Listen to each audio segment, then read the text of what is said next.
Mga kababayan nating seniors, kung kayo ay 60 o 65 pataas, tumigil muna kayo sa ginagawa ninyo at pakinggan ito ng mabuti. Maraming kumakalat na balita tungkol sa 10,000 bonus na daw ay ibabigay sa lahat ng senior citizens bago matapos ang taong ito. At gusto kong linawin sa inyo kung ano talaga ang totoo at kung sino talaga ang makakatanggap nito. Hindi ko kayo papaikutin sa usapang ito dahil baka kayo ay umaasa na may darating na pera sa Disyembre 31. Pero ang katotohanan ay hindi ganun kasimple.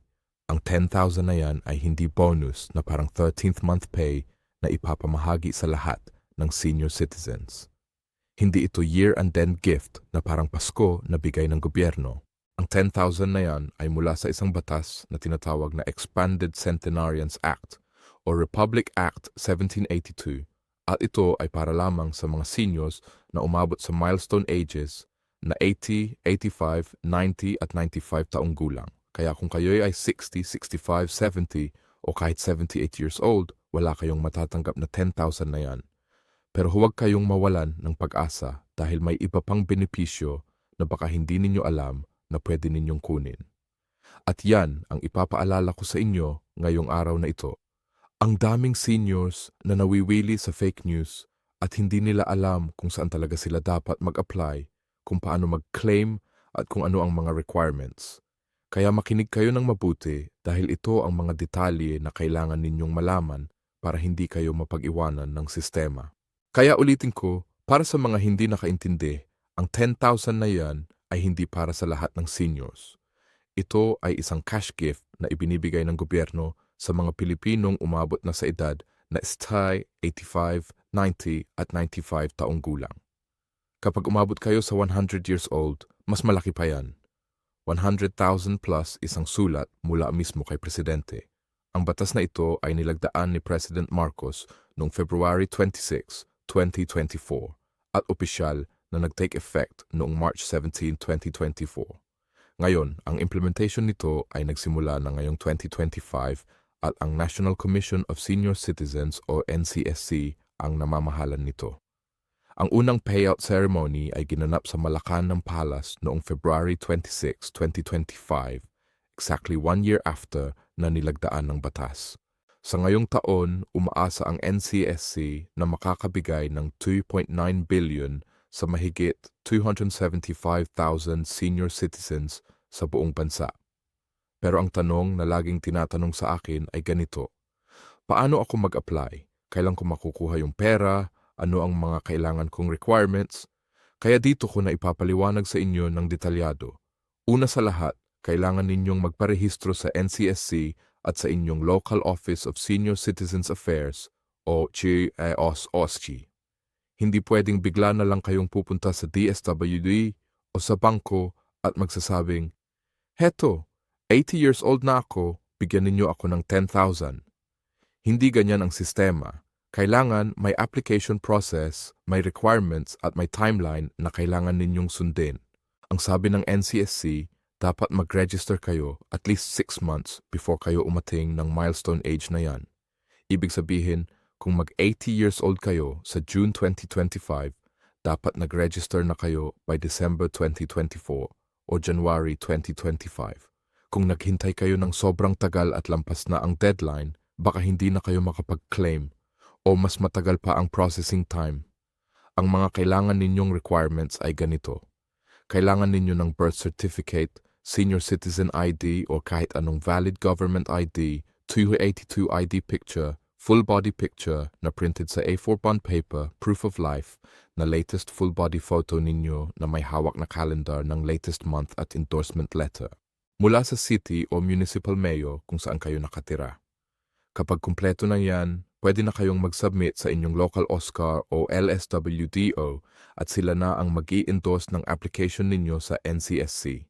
Pero tandaan, ang claiming period ay 1 year lang after ninyong makarating ng milestone age.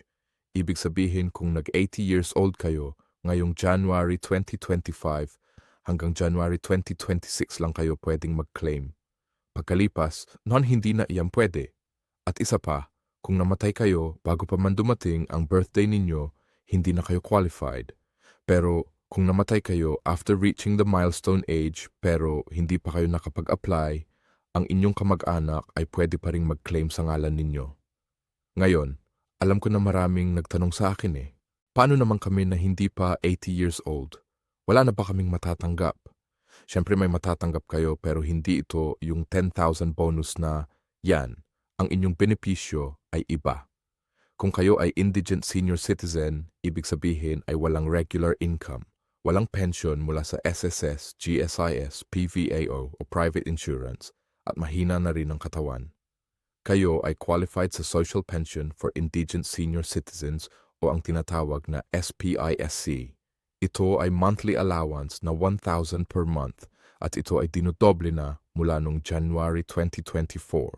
Dati 500 lang yan per month pero ngayon 1,000 na. Ang payout schedule ay hindi na every 6 months tulad ng dati.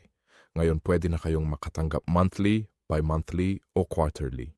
Depende sa kung paano nag-arrange ang inyong LGU at ang DSWD. Kaya kung kayo ay 60 years old, pataas, frail, sickly o may disability at walang regular income, dapat mag-apply kayo sa SPISC. Ang requirement dito ay medyo madali lang. Kailangan ninyo ng Senior Citizen ID Certificate of Indigency mula sa barangay at medical certificate kung may sakit kayo. Pwede kayong mag-apply sa DSWD o sa inyong local social welfare office. Ang maganda dito, hindi na kayo maghihintay ng 6 months para sa next payout. Kung monthly ang release sa inyong lugar, every month kayong makakakuha ng 1,000. Kung quarterly naman, every 3 months ay 3,000 ang matatanggap ninyo. Ito ay malaking tulong na lalo na sa panahon ngayon na ang mahal ng bilihin. Bukod dito, may mga discount at privileges din kayo na baka hindi ninyo alam o hindi ninyo ginagamit. Lahat ng senior citizens na 60 years old pataas ay may karapatang makatanggap ng 20% discount sa medicines, medical services, hospital bills, eyeglasses, hearing aids, wheelchairs, dentures at iba pang medical needs. Pwede din kayong makatanggap ng 20% discount sa grocery items, pagkain sa restaurants, utilities, transportation at recreational activities. Ang kailangan lang ninyo ay inyong Senior Citizen ID at ang purchase booklet na binibigay ng OSCA.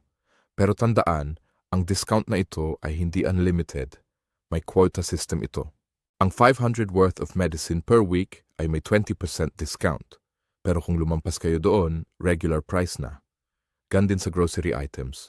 Pero ang pinaka-importante, dapat alam ninyo kung paano i-maximize ang benefits na ito. Maraming seniors na hindi nagka-claim ng discount dahil nahihiya o hindi alam ang proseso. Huwag kayong mahiya. Ito ay inyong karapatan na binigay ng batas. At kung may establishment na tumatangging magbigay ng discount sa inyo, i-report ninyo sa NCSC o sa DTI. May contact number ang NCSC na 0028228-301 at email na contact bncs@juv.pb. Pwede din kayong mag-report sa kanilang Facebook page. Ang inyong Senior Citizen ID ay inyong susi sa lahat ng benefits na ito. Kaya kung wala pa kayong ID, pumunta kayo sa inyong OSCA at mag-apply.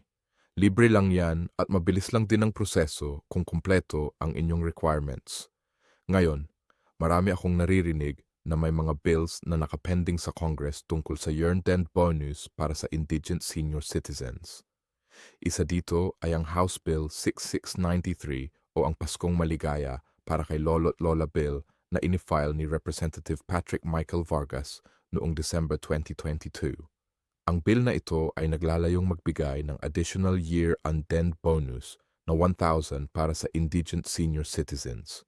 Bukod pa sa kanilang monthly 1,000 allowance, ibig sabihin kung kayo ay SPISC beneficiary, makakatanggap kayo ng extra 1,000 bago mag-December 25 every year. Pero ang problema hanggang ngayon ay hindi pa ito naging batas. Ito ay pending pa rin sa Congress at hindi pa ito naaprubahan ni President Marcos. Kaya huwag kayong umasa na may darating na year-end bonus ngayong December 2024 o December 2025. Dahil wala pa itong approval. Maraming mga fake news at misleading posts sa social media na nagsasabing may bonus na daw. Pero ang totoo, wala pa. Ang NCSC mismo ay nag-issue ng clarification tungkol dito. Kaya ang payo ko sa inyo, huwag kayong maniwala sa lahat ng nababasa ninyo sa Facebook o TikTok. Tingnan ninyo muna kung galing ba yan sa official page ng NCSC DSWD o ng gobyerno. Maraming scammers at misinformation na kumakalat at ang mga matatanda ay madalas na target nito. Kung may mga hindi kayo sigurado, tumawag kayo sa NCSC hotline o pumunta kayo sa inyong OSCA at magtanong. Pero kahit na walang year-end bonus na 10,000 para sa lahat, may mga benefits pa rin kayong pwedeng i-maximize ngayong end of the year. Una, kung kayo ay may pending na claims sa SSS o GSIS, ngayon ang tamang panahon para mag-follow up. Maraming backlog sa SSS at GSIS. At kung hindi kayo sumusubaybay, baka makalimutan ang inyong application. Pangalawa, kung kayo ay qualified sa Centenarians Act dahil mag-80, falls 85, 90 o 95 years old na kayo this year, siguraduhin nakaregister na kayo at kumpleto ang inyong requirements. Ang processing time ng NCSC ay umabot ng ilang buwan kaya maaga kayong mag-apply. Pangatlo, kung kayo ay SPISC beneficiary, siguraduhin naka-update ang inyong records sa DSWD. Kung may mga pagbabago sa inyong address, contact number o health status, i-report ninyo iyan sa DSWD para hindi kayo maputol sa payout. Pang-apat, i-maximize ninyo ang inyong 20% discount sa lahat ng bilihan. Kung mag-grocery kayo, magdala ng purchase booklet. Kung bibili kayo ng gamot, dalhin ang inyong senior citizen ID. Kahit sa pagkain sa restaurant, humingi kayo ng discount. Ang 20% ay malaking savings na lalo na kung ang monthly budget ninyo ay limited. Isa pang mahalagang bagay na kailangan ninyong tandaan ay ang tungkol sa taxes. Ang mga senior citizens na 60 years old pataas ay exempted sa income tax kung ang annual gross income ninyo ay hindi lalagpas sa 250,000. Ibig sabihin, kung kayo ay may pension o may kaunting kita mula sa negosyo o rental at ang total income ninyo ay 250,000 pababa per year, hindi kayo dapat magbabayad ng income tax. Pero kung lumagpas kayo doon, may buwis kayong babayaran sa excess amount. Maraming seniors na hindi alam ito at nagbabayad pa rin ng taxes kahit na exempted na sila. Kaya kung kayo ay may accountant or tax preparer, sabihin ninyo sa kanila na senior citizen na kayo at dapat i-claim ninyo ang exemption na yan. Bukod dito, ang senior citizens ay exempted din sa value-added tax o VAT sa lahat ng inyong transactions covered by the senior citizen discount. Kaya kung kayo ay bumili ng gamot, ang rep ninyo ay dapat walang VAT at dapat nakasulat doon na VAT exempt transaction. Kung hindi yan naka-indicate, baka mali ang computation ng inyong discount at mas mataas ang binayaran ninyo. Kaya laging tingnan ninyo ang receipt at i-check kung tama ang computation. Kung may mali, huwag kayong mahiyang magreklamo. Ito ay inyong karapatan at ang mga establisimento ay may obligasyon na sundin ang batas. Ngayon, kung kayo naman ay nasa abroad, may magandang balita rin para sa inyo. Ang Expanded Centenarians Act ay hindi lang para sa mga seniors na nakatira sa Pilipinas. Ito ay applicable din sa lahat ng Filipinos na nasa ibang bansa basta kayo ay umabot na sa 80, 85, 90 o 100 years old. Ang inyong benefits ay ibibigay din ng gobyerno pero ang proseso ay medyo iba.